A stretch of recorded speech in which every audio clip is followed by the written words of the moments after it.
Zambe na bomo yangai moteme komayayo. Muninga minangai oya tango yoso. Namikabina yo Yesu moninga malamu. Yopesa kabomo na baenyoso baya ipanayo. Zambe yo bolingo zambe nanga na yebiyo kolo. Hallelujah. Zambe na bomo yangai moteme komayayo. Moninga minangai oya tango nyoso namikabina yo Yesu moninga malamu. Yopesa kabomoy na bae nyoso baya ipanayo. Zambe yo bolingo zambe nangai na Gloire à toi, Père, toi qui vis pour l'éternité et en éternité. Mon âme te bénit ce matin parce que tu es Dieu. Merci encore pour le souffle de vie que tu as renouvelé dans ma vie, dans ma famille, dans mon entourage, dans la vie de mes amis, dans la famille en Christ. Merci, merci, merci, Papa, pour ton amour. Merci pour tes bienfaits, ô Père.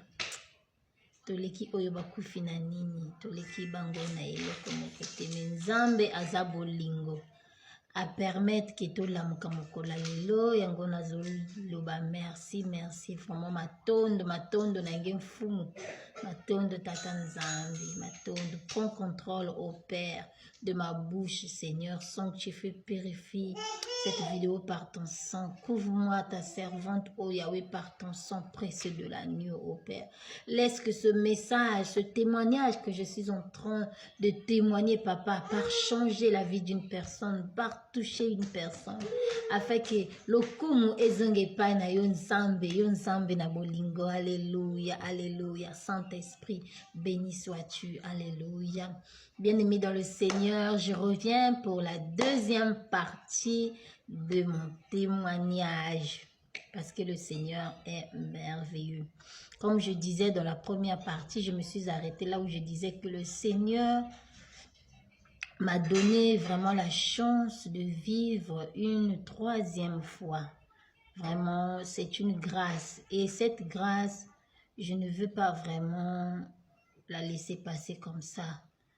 Pour cette grâce qu'il m'a donnée vraiment, durant tout le temps qui me reste sur la terre des vivants, je veux adorer le Seigneur, témoigner de ses bienfaits, prêcher à mes frères et sœurs afin que l'Éternel leur fasse grâce et louer mon Seigneur, évangéliser, vraiment que le Seigneur me soutienne parce que ce n'est pas facile. Nous, on croyait avant que la vie chrétienne était facile, mais détrompez-vous, ce n'est pas facile du tout parce que la vie chrétienne, c'est marcher dans les pas du Seigneur. Nous devons suivre l'exemple de notre Père. Ce n'est pas ce que nous voyons aujourd'hui parce que marcher dans les pas du Seigneur, ce n'est pas facile du tout. Marcher dans la sainteté, dans la sanctification, c'est pas du tout facile. Moi-même, votre sœur qui est là vraiment, c'est pas facile. Tout le monde se moque de moi. Jeune fille comme toi, tu ne te maquilles pas et tu mets pas les tissages, tu ne mets pas les perruques sur ta tête, tu ne mets plus les mèches. Vraiment, les gens se moquent de moi. On m'appelle maintenant de vieille. Bon, moi, je m'en fous. Je fais la volonté de mon Dieu parce que c'est lui qui m'a dit de me dépouiller. Ce n'est pas une personne qui est venue me parler de ça. Donc, je fais la volonté de mon papa. Ce qu'il me dit de faire, je fais. Ce qu'il me dit de ne pas faire, je ne fais pas. Donc, je suis ce qu'il me dit. Je m'en fous si les gens se moquent de moi. Je ne suis pas là-bas. Bref, on passe. Donc, comme je disais, l'Éternel m'a donné une troisième chance de vivre. Donc, c'était à l'hôpital. Les familles, ils étaient alertés. Les parents des élèves, on leur avait appelé pour aller faire les examens aux enfants. Je rends grâce à Dieu, tout le monde était négatif. Même chez mes beaux-parents, là où j'étais arrivée, tout le monde était négatif. Même mon mari, mes enfants, tout le monde autour de moi était négatif. Il n'y avait que moi qui était malade. Vraiment, je rends grâce à Dieu pour ça. Je priais, nuit et jour. Je disais, Seigneur, pour m'empêcher, moi-même, je préfère que tu puisses me punir. Cette punition-là, moi-même, je vais la subir par les gens autour de moi. Donc, j'ai prié beaucoup pour eux, pour qu'ils ne puissent pas atteindre cette maladie qui est la tuberculose. Dieu a fait grâce. Malgré qu'on mangeait ensemble, vous savez, chez les Blancs, et quand c'est midi, vous mangez tous ensemble. Quand c'est le dîner aussi, pareil. Mais je rends grâce à Dieu. Malgré ça, il n'y a eu personne autour de moi qui était atteint de cette maladie. Donc, Dieu a fait grâce. Tout allait bien. Ils étaient tous négatifs. Moi, je continue avec le traitement. Sauf que quand je prenais mon traitement, je me suis sacrifiée plus dans la prière. Donc, la nuit, je dormais, je peux dire, vers 2 heures. 2 heures, ça dépend, 1 heure du matin, 2 heures, 3 heures, ça dépend de la durée que je prenais dans la prière. Donc, c'est un peu ça. Donc, je disais, quand je priais la nuit, et les docteurs ont constaté que mes battements de cœur n'étaient pas normaux. Mais comment c'est fait, tu as les battements de cœur qui ne sont pas normaux, ton cœur bat vite, pourquoi? On a appelé le cardiologue. En tout cas, cette fois-ci, faites-la. Celle-là, faites-la un examen pour voir un peu qu'est-ce qui ne va pas avec son cœur, là. Parce que on ne comprend pas. Quand tu viens le matin, ça bat vite. Quand tu reviens à midi, c'est normal. Quand tu reviens l'après-midi, ça bat vite. Et ils ne savaient pas que moi, je ne dormais pas vraiment la nuit. La nuit, je passais mon temps à adorer, à lire la Bible, la méditation, la louange. Donc, on m'emmène chez le cardiologue pour faire l'examen et je rends grâce à Dieu. Le cardiologue dit au docteur, non, en tout cas, ne vous inquiétez pas, son cœur est normal. En tout cas, comprenez-la, vu qu'elle est ici, ça fait un peu de temps. Excusez-moi, il y a l'enfant qui dérange un peu. Donc, comme je disais, le cardiologue a dit, non, en tout cas, ne vous inquiétez pas, son cœur va parfaitement bien. Il n'y a pas de problème avec son cœur. Mais le problème est que, comprenez, là, vu qu'elle a les enfants, donc, ça fait un moment qu'elle ne voit pas les enfants. Donc, quand elle pense un peu aux enfants, donc, c'est pour cela, son cœur bat vite. Des fois, quand elle pense aux enfants qu'elle a laissés à la maison, c'est dû à ça. Et je suis revenue dans la salle, comme l'habitude, la prière. Toujours dans la confession des péchés, parce que l'état que j'étais là, c'était vraiment grave. Je me disais que j'allais mourir, vu que l'état faisait que ça aggravait. Mais par la prière, Dieu a fait grâce, je me suis rétablie doucement, même si ça a pris du temps. Hein. Dieu a fait grâce. Donc, et puis, toujours dans la prière, toujours, quand j'avais, je crois, 12 ans, 13 ans, ceux qui sont, disons, en Afrique savent. Ils savent parce que quand une église veut ouvrir au Congo, ils avaient l'habitude de projeter les films de Jésus. Excusez-moi, alors, ils avaient l'habitude de projeter des films de Jésus. Et quand j'avais vu le film de Jésus, c'était dans notre ruelle en Vunvu. Il y avait une église qui avait ouvert là. À l'ouverture de l'église, ils avaient projeté un film. Et quand ils avaient projeté le film, dans mon cœur, j'avais dit, Seigneur, je veux voir. Si tu es vraiment réel, je veux te voir. C'était ça mon souhait quand j'avais vu ce film-là. Et quand je grandissais toujours, quand je voyais ce film, arriver toujours au point là où, quand on crucifiait le Seigneur, quand on le mettait sur la croix, mon cœur, j'avais très mal. J'avais vraiment mal. Si c'est comme si c'était mon frère, si c'est comme si c'était mon papa qu'on était en train de clouer. J'avais vraiment mal, une douleur que je sentais vraiment incroyable. Et face à cela, je disais, Seigneur, si tu es vraiment réel, je veux te voir, je veux te voir, je veux te voir, je veux te voir. Tout le temps, c'était comme ça. Révèle-toi à moi, je veux te voir. Et le prière que nous faisons, bien aimé, même si c'est seulement une seconde, le Seigneur écoute, mais il attend juste le moment opportun pour nous répondre. Deux fois, il nous a déjà répondu, mais vu qu'il y a trop de distractions autour de moi, nous ne comprenons pas, nous ne saisissons pas l'opportunité d'écouter la réponse du Seigneur. Donc, ce moment d'hospitalisation a permis à ce que je sois en relation avec Dieu. Ce moment vraiment m'a permis d'être en communion, vraiment en communion avec le Seigneur. Donc, c'est comme ça. Tout le temps, là où j'étais hospitalisée, il y avait une fenêtre. Donc, on n'avait pas aussi le droit d'ouvrir la fenêtre. Donc, j'étais là sous la fenêtre, vu qu'il y avait une petite savane derrière l'hôpital. Donc, j'étais là, je regardais les arbres pour passer un peu du temps, vu que toute la journée, j'étais là dans la chambre. J'avais l'habitude de regarder cette forêt-là.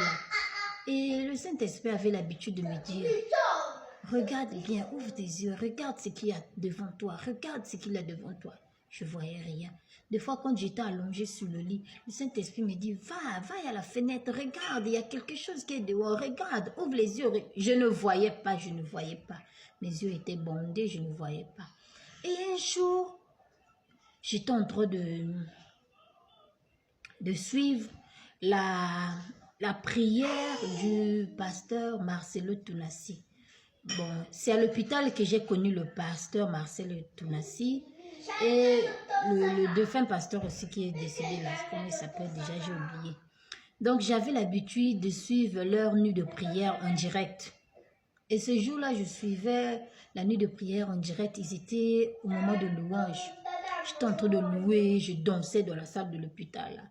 Après, le Saint-Esprit me dit, je veux que tu m'adores. J'ai dit, ah, mais je suis là, je suis en train d'adorer. Il dit, non, je veux que tu m'adores avec les chansons venant de ton cœur, pas ces chansons que tu es en train d'écouter là.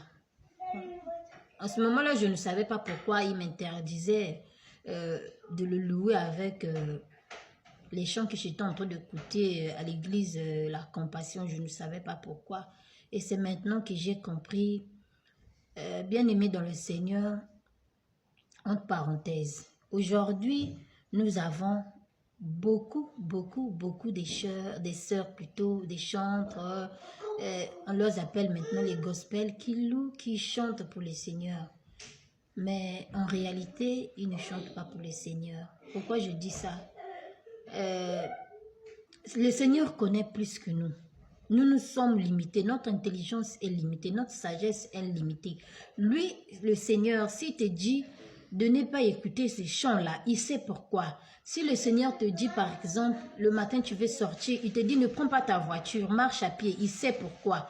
S'il te dit ne marche pas à pied, prends la voiture, il sait pourquoi. Si par exemple tu veux manger quelque chose, il t'interdit de manger ça, il sait pourquoi. Nous sommes limités. Ce que les gens font dans le noir, nous ne voyons pas. Mais lui qui est au ciel, il voit tout. Il voit dans les profondeurs. Il voit tout ce qui est caché, l'Éternel connaît. Donc, c'est pour cela que je viens vous dire, si vous écoutez beaucoup des révélations à gauche, à droite, les gens sont en train de dire que le gospel, ce n'est pas une bonne musique pour les chrétiens. C'est parce que le Seigneur s'est révélé à eux. Et ce n'est pas pour rien. Vous vous rendez compte, ça fait combien des années que nous sommes dans ça, dans les musiques du gospel? Et c'est maintenant que le Seigneur se révèle à nous pour nous dire que ce n'est pas de la bonne musique, ce n'est pas une musique chrétienne. Et moi-même aussi, le Seigneur m'a montré déjà 2 artistes que nous voyons, nous disons que ce sont des sœurs qui chantent pour le Seigneur, bien aimé. Je suis désolée, ce n'est pas des chantes qui chantent réellement pour le Seigneur. Ils adorent d'autres dieux, ils n'adorent pas le Créateur. 2 sœurs, j'ai rêvé une sœur qui est venue me prendre vu que je suis chante, il est venu me prendre avec des fétiches. Ils m'ont mené, c'est un féticheur, il a dit, suis-moi. Je lui ai dit, je suis désolée, je ne peux pas te suivre. Moi, je ne peux pas servir le Seigneur et puis aller chez les féticheurs pour la gloire de ce monde. J'avais refusé. Donc, c'est 2 sœurs que le Seigneur m'avait montré. S'il me permet, je raconterai ces songes pour que le monde entier écoute un peu ce qui se passe dans le noir. Donc, c'est comme ça, le Seigneur m'interdit de continuer de suivre cette nuit de prière-là que je suivais en direct avec l'église La Compassion. Il me dit, non, je veux que tu m'adores. Ça m'a étonné parce que j'étais en train d'adorer le Seigneur. On a l'habitude de chanter ces chansons-là à l'église au Congo. Et tout d'un coup, il me dit, je veux que tu m'adores, pas avec ces chansons-là, mais les chansons venant de ton cœur. Bon, j'ai écouté, j'ai éteint le téléphone, vu que c'était un live, j'ai éteint le téléphone. Je me suis mise à adorer le Seigneur comme il me l'a demandé. J'ai commencé à adorer. Et donc, j'étais là en train d'adorer. Tout d'un coup, mes yeux s'ouvrent. Et devant moi, le Seigneur, Yahushua Hamashiach, m'apparaît. Il est apparu à moi, on m'a montré la grotte, là où on l'avait enterré. Parce que quand il était sur la croix, quand on l'a enlevé à la croix, les disciples sont partis demander le corps du Seigneur s'ils pouvaient l'enterrer. On leur a remis le corps et ils sont partis l'enterrer dans une grotte. Donc, le Seigneur m'est apparu à moi, on m'a montré dans la grotte là où il était enterré, il était debout. Avec, je peux dire, vous savez, nous en Afrique, il y a des ethnies qui mettent, comment je peux dire, excusez-moi, je ne sais pas comment dire ça, attendez. Au lieu de mettre les slips, ils ne mettent pas les slips, ils prennent comme des draps, voilà, des draps, ils se couvrent le sexe. Donc, on avait juste couvert le sexe, la partie du sexe là, avec un drap blanc, tout blanche là. Donc, il était debout, rempli de lumière. Une lumière que je n'ai pas pu supporter de voir parce que c'était tellement éclatante. Oh, non. Le Seigneur est merveilleux. Il est rempli de lumière. Prions que le Seigneur éclaire nos vies de cette manière parce que lui, il est rempli de lumière et ses enfants doivent être aussi éclairés. Parce que si nous servons le Seigneur, nous sommes dans les ténèbres et lui dans la lumière, ça ne va pas coïncider. Cette image m'est apparue à moi. J'ai commencé à pleurer. J'ai dit, oh merci Seigneur. Tout d'un coup, je me suis souvenu quand j'étais enfant, j'avais demandé à Dieu, si tu es réel, révèle-toi à moi. Du coup, cette parole-là m'est revenue dans la tête. J'ai dit, ah oui, le Seigneur est réel, il est vivant. Il est bel et bien vivant, le Tout-Puissant. Il s'est révélé à moi. Après le matin, quand je suis partie à la fenêtre, il me dit, regarde. Comme il avait déjà ouvert mes yeux, je le regarde, il était là suspendu dans une robe blanche, une tunique, voilà, une tunique blanche, il était là. Et il m'a dit, tu vois, je suis là avec toi, je ne te laisse pas, je ne vais pas te laisser tomber, je suis là. Sois forte, tu vas sortir dans cette situation. Je l'ai regardé, il était là, à côté de l'arbre, il était là suspendu, comme les films que vous voyez, les super-héros sont suspendus dans l'air. C'est comme ça qu'était le Seigneur Yahushua Hamashiach. Il était là. Et quelques minutes plus tard, mon mari arrive. Je lui ai dit, hey, moi j'ai été visiter ce soir, j'ai été visiter, le Seigneur m'a visité. Donc, quand il est venu là, j'ai dit, hey, j'ai été visiter. Je l'emmène à la fenêtre, j'ai dit, viens voir, le Seigneur est juste là. Malheureusement, moi j'avais oublié que moi j'étais rentrée en prière, le Seigneur a permis que mes yeux s'ouvrent. Et lui, il n'avait pas encore les yeux ouverts. Donc, en ce moment-là, je ne comprenais pas. Je disais, viens voir, le Seigneur est juste là, il est là devant toi. Mais il ne voyait pas, il regardait à gauche, à droite, il ne voyait pas, dit, mais je vois rien. Je dis, il est juste là, comment ça tu ne vois pas? Excusez-moi. Je lui ai dit, il est juste là, comment ça tu ne vois pas? J'avais oublié que moi j'avais les yeux ouverts. Ah, bien aimé. Le Seigneur est merveilleux, il est merveilleux, il est merveilleux. Suite dans la troisième partie, ça fait déjà 20 minutes. Que le Seigneur vous bénisse abondamment. Que mon témoignage fortifie quelqu'un bien aimé dans le Seigneur. Marchons dans ses pas, marchons dans la crainte. Et je voulais aussi attirer un peu l'attention des jeunes sœurs. Bien aimées, faites la volonté du Seigneur. Avoir un petit copain, comme nous dit la Bible, ce n'est pas bon du tout. Attendons le moment du Seigneur et d'avoir un seul mari et marcher dans la crainte. Avoir des petits copains à gauche, à droite, ça nous conduit à nulle part. Au contraire, ça détruit nos vies.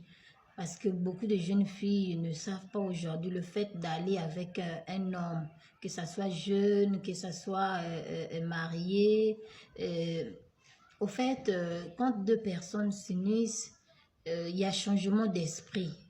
Donc le fait d'aller avec des hommes à gauche, à droite, tu te remplis des esprits que tu ne te rends pas compte. Tu te remplis des esprits impurs, des esprits que toi-même tu ne te rends pas compte. Des sirènes, des eaux, des maris de nuit, les esprits de mort, les esprits de Jézabel et tu ne te rends pas compte. Donc, que mon témoignage vraiment fortifie quelqu'un afin qu'une personne accepte le Seigneur, qu'il marche dans la sainteté comme nous dit la Bible. Qui vous bénisse abondamment à suivre dans la troisième partie avec encore une vision que le Seigneur m'a montrée. Bisous, bisous, soyez bénis abondamment.